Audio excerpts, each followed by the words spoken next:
Hi friends, and welcome back to the garden. My name is Kat. I'm a suburban gardener growing on a 1/4 acre lot here in New Jersey.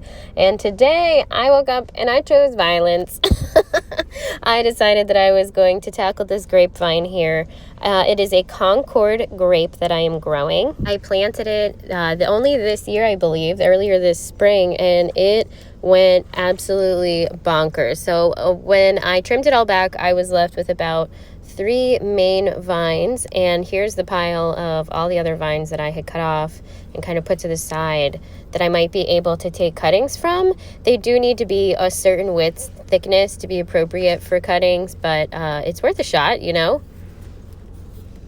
Next, I wanted to get in here and really break apart the containers that I had dumped out.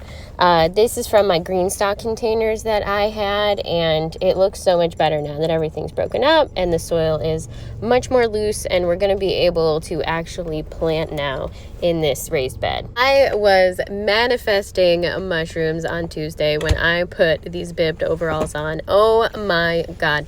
It's giving fall. It's giving fashion.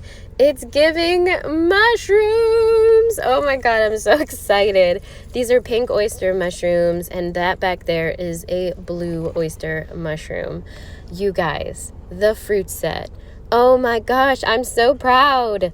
She's a beautiful mushroom. This is going to be amazing. We're going to take it inside and dehydrate it, but look at her. Oh my gosh. I'm so excited. So I really didn't have too many high hopes for this mushroom bin, other than hoping for the best. Poking a few holes in these mushroom spore bags and dumping them into my old worm bin here, and they just took off. Celebrate with a mushroom dance, and then take them inside and dehydrate them. Wow, I made quick work of this. I think this was nearly 2 pounds of mushrooms, you guys, which ended up breaking down into about 1/2 inch to 1 inch size chunks. This is a little too big. We're going to cut this one in half, but you want them roughly that size. They are going to shrink down a little further after we dehydrate them. And I ended up putting them at somewhere between 110 to 125 roughly for 6 to 8 hours. You could go a little longer if needed. Oyster mushrooms are very wet, so they do take a little bit longer to dehydrate. It was finally time to tackle the shame project in the corner here, and I think you know what I'm talking about. Yeah, it's the GreenStalk, you guys, that has been collecting literal cobwebs. So the plan is to get this bad boy up out of here and broken up so that we can go ahead and replant in it. The roots on these weeds and strawberries turned it into a little like chocolate cake. I always look at it and think this is forbidden chocolate cake every single time I dump it out. It's like dumping it out of a cake mold, you know, like a bundt cake. Anyway, oh Jesus, I'm hungry. So put away your tools after you use them, guys, and try not to trip over cobwebs and strawberry runners that try to get you as you put everything back and reassemble it, wondering why you bought this dang thing in the first place. So I decided to do the usual run-of-the-mill fall veg, your usual radish, carrots. This time I'm doing lettuce and more herbs. I have hyssop in the top level as well this time, in hopes that I can start a few more seedlings that I can then transplant in different places in the garden. So I'm thinking long game with this. You know, I have a bit of a vision with my seed sowing in this GreenStalk this time around.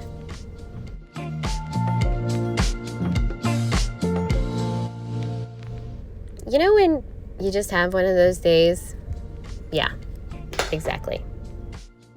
I was determined to make this day a better one, though, so why not start the day off with some freshly baked bread? I ran outside to the garden and decided to grab some rosemary, which I put in the melted butter that I've obviously got to add into my little bread mix here, which is whipping up nicely. The kids love looking in the little window and opening it up and checking on the bread as it's doing its thing. After we had that bread going, I decided to pop out to the garden for a second and take a look around.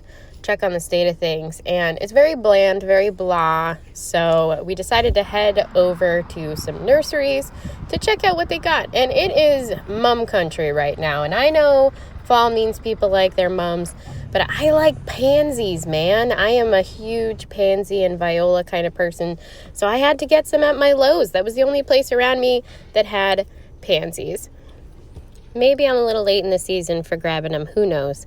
So I decided to pluck the violas in around the nasturtium that I had in this hanging basket. I love the color contrast. And for this other one, since the nasturtiums weren't doing so hot, I decided to take them out entirely and replace it with some pansies and violas in different purples and yellows. And I just think it's darling. It's so cute. You know, I have these window boxes here along the side of the raised beds, and every year I do plant these with pansies and violas. They are officially the flower that goes in these. I love this one. This is my favorite one. Oh my gosh. I just love all the mix of colors. Wine colors are definitely my favorite, but this just cheers me up so much, you guys, to have a pop of color back in the garden. Just makes it so lively. So thank you for coming along with me this week. As always, I appreciate it, and we'll catch you next time.